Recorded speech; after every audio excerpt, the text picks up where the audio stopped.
I'm Liz Peterson. I'm the director of the Language, Attitudes and Ideologies in Finland project. We're here today filming at the famous Herring Festival in Helsinki's main marketplace. This Herring Festival has been held pretty much annually since the year 1742. And I'm here today with my friend and colleague Jenny Sylvin. And we thought this would be a good place to investigate the three languages that we're interested in the project, which are Finnish, Swedish, and English. And other languages too, but today we focus on those. So we're going to have a chat with people, and we're on a quest to find the best possible herring for your husband. Yeah. Right? On a mission. We're on a mission. So let's see how this goes, what languages are there, how the conversation goes. Se vad som händer. Yeah. Okay, let's go.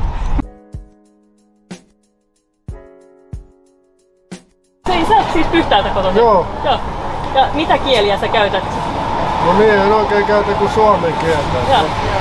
Ja minä vähän osaan englantia kyllä, mitä koulussa on opetettu. Mitä kieliä täällä Silakkamarkkinoilla tulee käytettyä? No ei tule käytetty oikeastaan kuin suomen. Mut sillä pärjää? Joo. Ja. Miten on tää Pyhtäällä? Puhut sä murretta? Murretta joo, varmaankin jotain joo. Mut sitten niinku, jos sä puhut Pyhtään murretta kotona tai siellä niinku kylässä tai...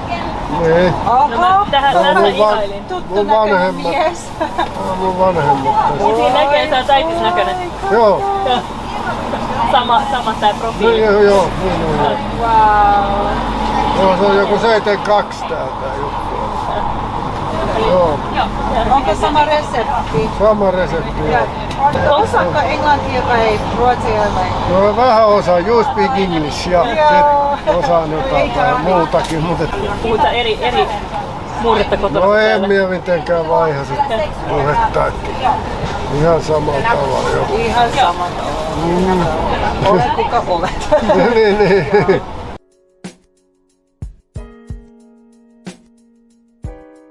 Hej, du är från Kökar och vad använder du för språk här på Strömmingsmarknaden? Det är min lilla finska. Hur liten är den? Ja. Jag blir inte såld på torget brukar jag säga. Okej. Jag säljer på torget. Du säljer på torget? Jo, men annars är svenska. Det är jättemycket svensk språk jag också. Det funkar. Det funkar? Jo, nej, och sen lite finska som är helt okej. Engelska lite. Blir du såld på torget på engelska? Nej. Nej, så det funkar. Jo, men svenska och finska, men finska, jag brukar säga att det är blandspråk. Sekä kieli. Vilka termer är det, vilka ord är det märker du att du behöver på finska just när du säljer på marknaden? Ja, tervetuloa. Det räcker nog? Jo, det räcker nog. På finska är det bra så länge man förstår finska. Eller liksom att man kan några ord. De blir jätteglada. Så funkar det. Och folk kan svenska eller? Ja, de som inte kan svenska så blir jätteglada när man kan lite finska också. Det funkar. Man bryter is brukar jag säga. Om man pratar lite finska. Fast det är lite dålig finska så ingen säger något. Det är helt okej. Jo, det är det faktiskt. Fast det är nog inte alla riktigt ändelser som de ska vara så. Folk blir glada. I really appreciated how this nice Peter that we spoke to, he kept saying, det funkar. It's working, he does fine. He does his job very, very well, obviously. And I love this attitude that the language doesn't get in the way. He's a very social person. He's good at selling what he has to sell. The language becomes something secondary, maybe even tertiary. It's not the most He important mentioned thing. different kinds of apples. Yeah. It's just the name of that certain type of apple that's sort of in focus here. I agree with him. It's working. It's working. Good job, Peter. Ja, du ser visst jag Peter. När ni kommer hit till Strömmingsmarknaden, vilka språk använder ni mest? Jag skulle nog säga att det är svenska ändå. Att många vill, fast de inte kanske kan så bra svenska, så vill de gärna pröva prata svenska och använda svenska. De hör att vi inte är så bra på finska så de pratar gärna svenska. Man ser, jag menar svenskan är synlig på era skyltar och sådär också. Vi vill nog gärna prata svenska. Märks det er finskan ni från Pellinge? Jo, tyvärr. Vi är inte så jättebra på på finska och vi klarar oss bra på svenska både i Borgå och på Pellingen så att därför använder man inte så ofta och när man inte övar det som barn. Att det är där som det är att man måste prata igenom som barn finska för att få det sådär naturligt. 950. Men nu pratar du Pellingen-dialekt sen på Holmen? Nej, jag har nog flyttat till Pellingen när jag var 5 år så att mina föräldrar pratar inte dialekt heller så därför har inte jag kanske riktigt fått det. Eller jag vet inte, kanske jag pratar dialekt men jag inte vet om det.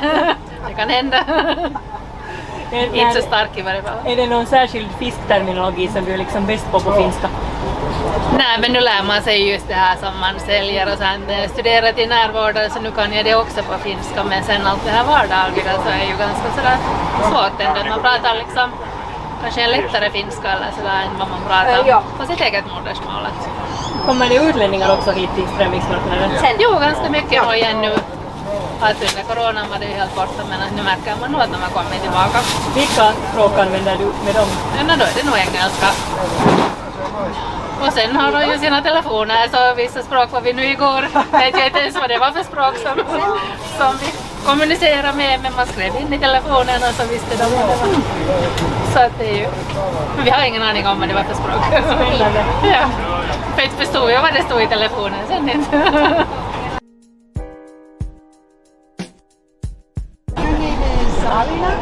And do you speak Finnish also? My mother tongue is Swedish, but yes, I speak Finnish too. And where do you live? Borgå. In Borgå. Okay, so Swedish is more comfortable. Yes. So it was really nice when she came and started speaking Swedish too, right? Okay. The sign was a giveaway. Yeah. I think that's part of the cues that made me approach Alina in Swedish. So when people speak Finnish to you, you manage to sometimes switch to English as well? No, I was still No, it's fine. Vi kan prata svenska. No, English is okay. I think I'm still better at Finnish than English. Jag talar du Borgå-dialekt? Alltså jag tror det, men nu har jag liksom märkt mina föräldrar från Borgå. De är liksom från sådär typ byar eller så andra kommuner runt omkring.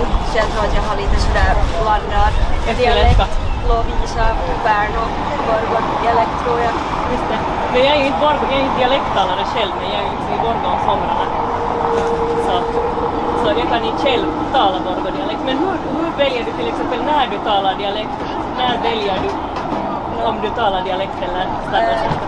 Så där när man är hemma med kompisar liksom i Borgå så är det ju nog tänker man ju på saken så då kommer det nu ut hur det liksom kommer. Men sen just nu så märker jag att jag har kanske en sådär lite annan typ ton eller hela liksom grejen som så här nu så talar jag ju helt liksom dialekt och sen har jag märkt att när jag är i skolan här i Helsingfors så när jag kommer hem sen så märker man hur stor skillnad det är för att jag har en stund efter att jag kommer hem så pratar jag ännu som i skolan och så mitt i allt så lossnar det. Nu får jag prata dialekt. Är det så? Lite, vad man säga. Eller sådär. Märker att jag använder ord som jag annars skulle använda liksom. Byter om till hemmakläder och hemmaspråk. Ja, lite så. Men hur är det med finskarna till exempel nu när du står här och säljer på Strömmingsmarknaden? Har du, vilket språk tilltalar du kunderna på? Finska nog. Eller tills de kan svara på svenska eller på något sätt att man får liksom veta att de pratar svenska så det liksom finska tills den andra svarar på svenska eller vad man ska säga. Finns det några signaler? Brukar du kunna gissa vem som talar vilket språk? Nej, men att jag brukar ju säga hej istället för moi eller sådär för hej kanske är lite mer så här våras. Vad har du köpt? Och lite cider och den där bröd. Det här är som condiment. Ketchup and mustard and salsa. That was good mustard. Yeah. Let's pick up the herring later. We need to get the perfect herring for your husband. Yeah. We had some good ones. Yeah. What was your favorite herring so far? I think the rosé pepper. Rosé pepper. I need to try the one with jalapeno and ginger. But yeah, we've got a few nice things here. And just to say that we spoke all the languages, didn't we? Yes, we did. Yeah, I bought this in bad Swedish. Wasn't that bad, because look, I got it. And this lovely bread that's made by somebody named Pia, I think it was. And then I got confused and I warned you not to trip in Finnish. Not to trip. Yeah, you did. You said varo. And I said, ursäkta? We had such a great day at the Herring Festival today. It was this beautiful autumn day. We got to talk to people. We got to learn about what it's like to grow and sell apples. We got to learn about making bread, how to make pickled herring, of course, and other stuff too, like how long it takes to get from Mariehamn to Helsinki in a sailboat. Most importantly, we got to talk to people about language, about how much it means to them as an individual, as such a critical, important part of their identity, but obviously how it also serves as a very crucial means of communication. That's what we get. We get language. But the people were so good at what they did that the language wasn't the main point. It was so brilliant to hear how they use their full repertoire to be able to relate to other people when they're doing their job. That was probably the best thing we learned all day.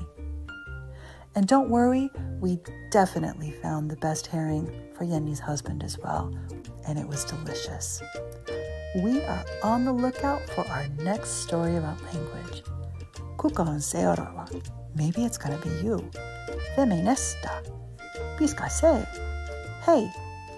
Hejdå! Tack! Näkemiin! Kiitos! Goodbye! See you next time!